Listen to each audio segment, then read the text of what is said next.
1장 4절에서 6절까지의 말씀입니다.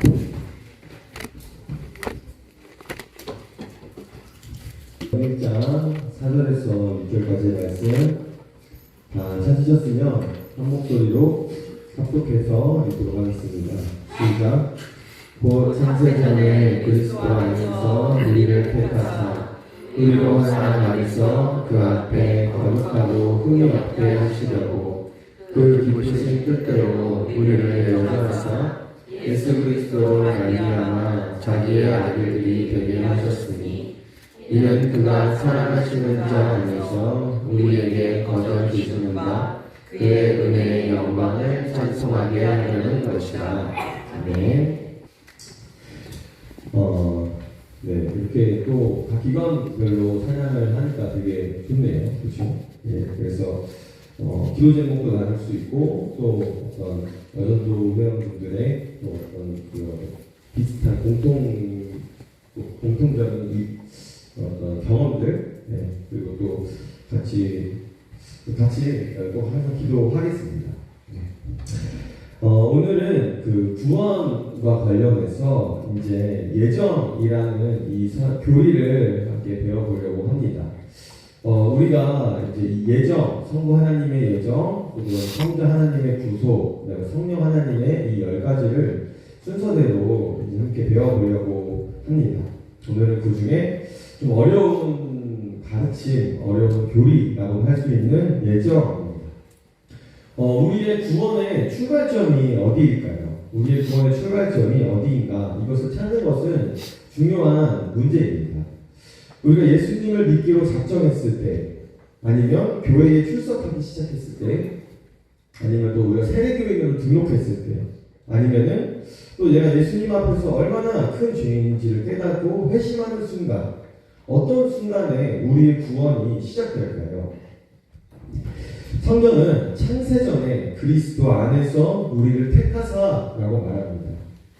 구원의 출발점은 내가 예수님을 믿은 시점이나 교회를 다니기 시작하는 시점이나 내가 회심하는 순간이 아니라 하나님께서 선택하신 시점, 이것이 바로 구원의 출발점이라고 말합니다. 그리고 우리는 이것을 가리켜서 예정되었다라고 부르죠. 하나님이 우리의 구원을 창세전에 이 우주를 만드시기도 전에 미리 아시고 미리 선택해 놓으셨습니다. 이런 말을 들으면 어떤 생각을 할 수 있을까요? 아마 예수님을 믿는 사람들은 내가 지금 예수님을 믿는 것이 하나님께서 선택하신 거구나, 이렇게 하면서 감사의 제목을 올릴 수 있겠지만, 예수님을 믿지 않는 사람들 입장에서는 굉장히 큰 불평과 불만이 있을 수가 있겠죠. 아니 하나님이 다 짜는 거야? 그러면 우리는 뭐야? 아무런 방법도 없는 거야? 이런 생각이 들 수도 있겠죠. 그리고 예수님을 믿는 사람들 안에서도 사실 이 예정교리는 많은 논란을 불러일으켰어요. 왜냐하면은 어차피 하나님이 다 정해놓으셨으니까 우리가 전도를 하든지 말든지 상관없겠네. 전도를 해야 되는 필요성이 없는 것이 아닌가. 그리고 하나님이 또 이미 구원한 자를 다 정해놓으셨기 때문에 이미 나는 마음대로 살아도 되는 거 아닌가? 내가 어차피 이렇게 잘못 살든지 마음대로 살든지 하나님의 뜻대로 살든지 어차피 구원받은 사람은 구원받고 구원 못 받은 사람은 구원 못 받는 것이 아닌가.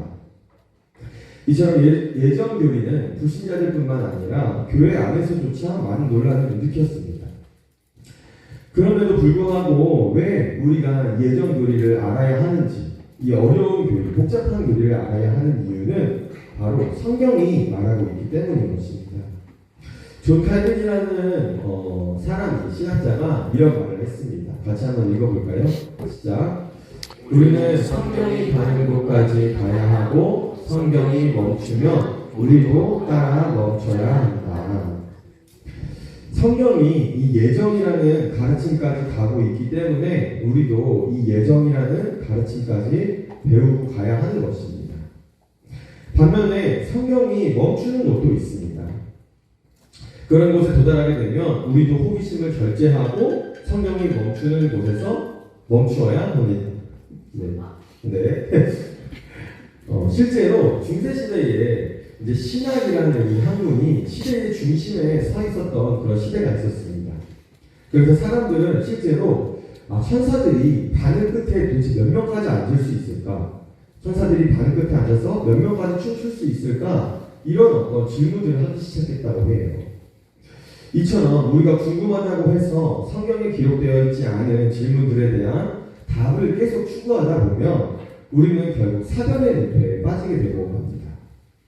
우리는 성경에서 말하고 있지 않은 문제에 우리의 시간과 에너지를 쏟을 필요가 없습니다. 성경은 이 세상의 모든 궁금증에 대해서 답을 제시하는 책이 아니라 성경은 우리의 생명을 살리고 우리의 영혼을 살리며 하나님과 교제를 누리게 하는 구원의 책이라는 사실을 기억해야 합니다. 오늘 함께 살펴볼 이 예정에 관한 교리는 사실 굉장히 어려운 교리예요. 우리가 명확하게 이해할 수 없는 부분도 반드시 있을 것입니다. 그러나 존 칼빈이라는 이 신학자가 이 교리와 관련하여 또 이런 말을 했어요. 같이 한번 읽어보겠습니다. 시작. 우리의 관심사는 합리적으로 일관된 체계를 세우는 것이 아니라 성경의 모든 가르침에 충실해지는 것이 되어야 한다. 네.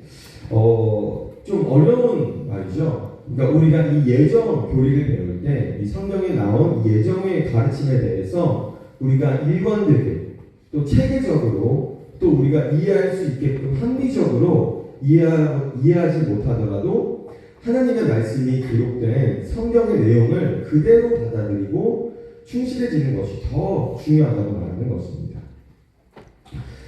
이처럼 어려운 교리임에도 불구하고 우리가 외면하거나 회피하지 말아야 할 이유는 바로 성경이 이 예정에 관해서 말하고 있기 때문이다. 이렇게 정리를 할 수가 있을 것입니다. 그러나 그렇다고 해서 이 예정 교리가 또 합리된 어떤 일관된 체계를 갖추지 못했다는 말은 아닙니다. 이제 좀 더 깊게 들어가서 신학을 전공하고 공부를 하다 보면은 이 예정에 관한 교리도 나름대로 체계를 갖추고 있구나 이렇게 좀 공부를 할 수가 있지만 우리가 이 짧은 시간 내에 또 그리고 준비가 되지 않은 상태에서는 이렇게 좀 깊게 살펴보기가 어렵고 우리에게는 이 시간 예정 교리와 관련하여서 우리가 중요하게 좀 짚고 넘어가야 되는 부분이 무엇인지 그리고 또 우리가 이 예정 교리와 관련해서 오해하고 있는 부분들이 무엇인지 또 그것들을 이렇게 잠깐 살펴보고자 합니다. 먼저 우리가 예정 교리와 관련해서 중요하게 짚고 넘어가야 할 포인트 중에 하나는 바로 철학의 눈이 아닌 믿음의 눈으로 이 교리를 바라봐야 한다는 것입니다. 하나님은 창세전에 구원받은 사람을 선택하셨다. 이 말을 들으면 어떤 사람은 아니 하나님께서 이미 선택을 하셨다니 그건 공평하신 하나님과 일치하지 않는다. 이렇게 말하는 사람도 있고 또 다른 사람은 아니 그러면 어떤 사람은 구원받고 싶은데 선택받지 못해 천국에 가지 못했다면 그건 너무 불공평한 거 아닙니까? 그런 하나님이 과연 선한 하나님이라고 말할 수가 있습니까?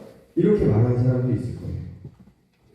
사람의 생각과 이성으로는 아무리 생각해도 하나님의 이 선택하셨다. 하나님이 누구는 선택하시고 누구는 선택하지 않으셨다. 이 문제를 풀 수는 없습니다. 예정교리는 하나님이 성경을 통해 주신 계시이기 때문에 우리의 논리로 이해하는 것보다 성경의 내용을 그대로 믿고 받아들이는 것이 더 중요합니다. 우리의 이성만으로 예정교리를 연구하려고 하면 이 가르침은 결국에는 철학으로 끝날 수밖에 없습니다. 철학으로 끝난다는 말은 단지 사람들이 이해하고 납득할 수 있는 말, 체계를 갖춘 논리로 변신할 수밖에 없다는 그런 이야기입니다. 우리는 믿음의 눈을 장착하고 이 예정교리를 바라보아야 합니다. 우리가 믿음의 눈을 가지고 예정교리를 바라볼 때 큰 은혜를 바라볼 수 있게 되고 이 예정의 교리를 바르게 이해할 수 있게 됩니다. 하나님이 창세전에 구원받은 사람을 이미 아시고 선택하셨다는 이 교리는 성경에서 일관되게 가르치고 있는 중요한 진리입니다. 우리 앞에 나와 있는 성경 말씀 같이 읽어보겠습니다. 시작. 너희가 나를 택한 것이 아니요 내가 너희를 택하여 세웠나니. 예수님의 제자들도 보면 예수님의 제자들이 저 예수님의 제자가 되고 싶어요 라고 해서 예수님의 제자가 되었습니까? 그렇지 않죠? 예수님께서 제자들을 찾아가셔서 부르셨습니다. 내 제자가 되거라. 우리가 예수님을 믿은 것도 우리의 결정으로 된 것이 아니라 하나님이 창세전에 우리를 선택하셨기 때문입니다. 결국 하나님이 선택한 사람들만이 예수님을 믿을 수 있다는 것입니다. 한 번은 바울이 고린도에서 복음을 전하는데 핍박이 너무 심한 거예요. 그래가지고 바울이 어쩔 수 없이 이 지역에서는 내가 복음을 더 이상 못 전하겠다. 핍박과 험난이 너무 심하다. 그래서 고린도를 떠나려고 했어요.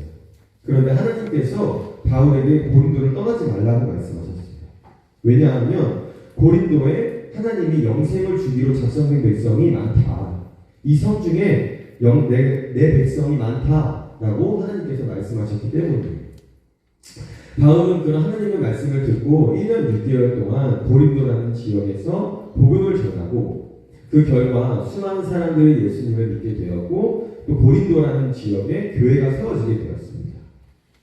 그 고린도라는 지역에 교회가 세워지고 수많은 사람들이 예수님을 믿게 된 것은 바울이 열심히 전도했기 때문도 있겠지만 근본적으로는 하나님께서 선택하신 사람들이 그곳에 많았기 때문인 것입니다. 이에 대해 성경도 구원과 관련하여 이렇게 기록하고 있어요. 같이 한번 읽어보겠습니다. 시작. 주께서 이같이 우리에게 명하시되 내가 너를 이방의 빛으로 삼아 너로 땅끝까지 구원하게 하리라 하셨느니라 하니 이방인들이 믿고 기뻐하여 하나님의 말씀을 찬송하며 영생을 주기로 작정된 자는 다 믿더라. 네. 세상의 관점에서 볼 때 하나님의 말씀은 그리 좋은 평가를 받지 못합니다. 성경의 표현대로 종교에 열심히 사람들에게 하나님의 말씀은 거리끼는 것이고 조금 똑똑한 지성인들에게는 이 하나님의 복음이 말씀이 미련한 것처럼 보입니다. 특히 오늘날 우리는 어떤 헬라인과 비슷한 결의 관점에서 많은 사람들이 살고 있어요.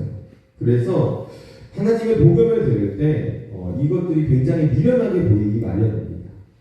기독교는 바보들이고 자기들밖에 모르는 종교이고 이기적인 종교라고 손가락질 받기 쉽습니다.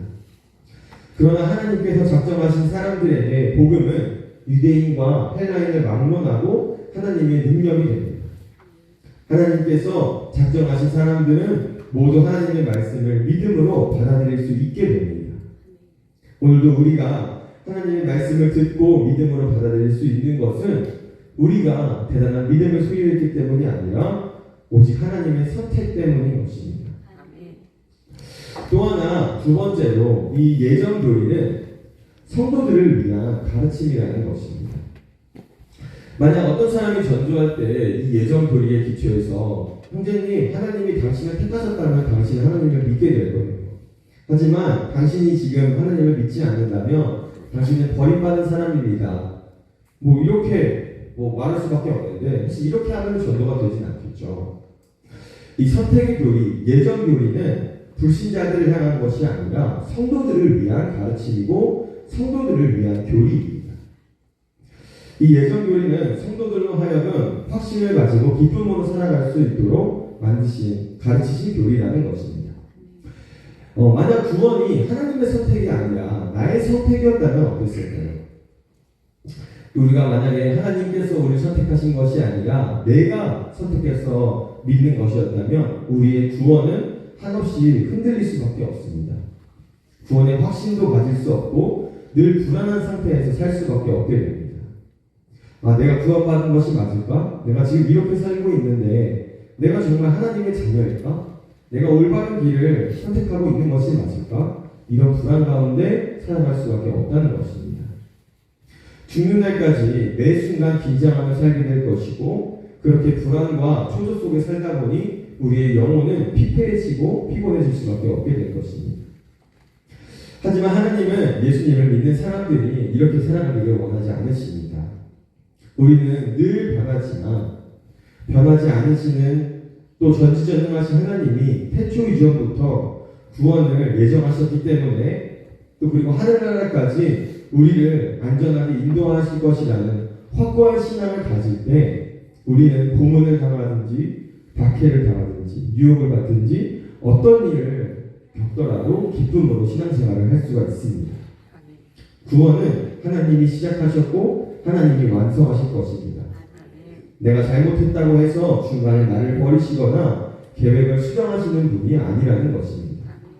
그러므로 우리가 이 예정 교리와 관련해서 이 예정의 교리는 구원받은 성도들을 위한 교리다. 이렇게 아는 것이 중요한 포인트 중에 하나입니다. 그러면 이제 이 예정 교리에 관한 몇 가지 오해들을 좀 살펴보고 오늘 말씀을 마치고자 합니다. 첫 번째, 선택한 자를 부르시는 방법의 구분입니다.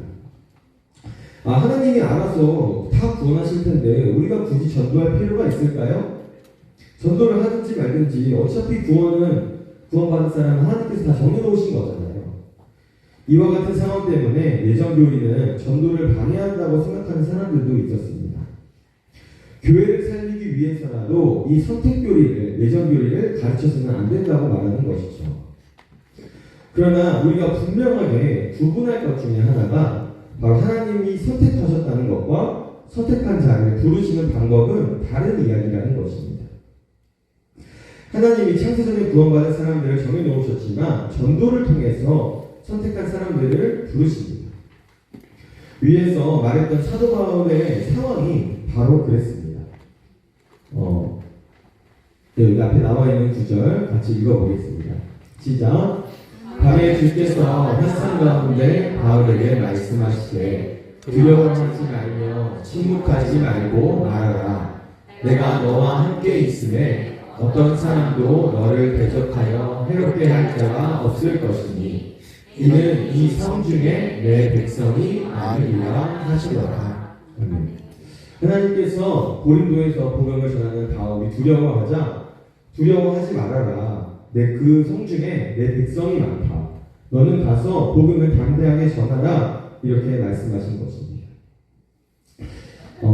왜냐하면 그곳에 하나님께서 선택하신 백성들이 많기 때문인 것이죠. 하나님은 이처럼 전도라는 방법을 통해서 하나님을 선택하신 자들을 불러 모으시는 것입니다.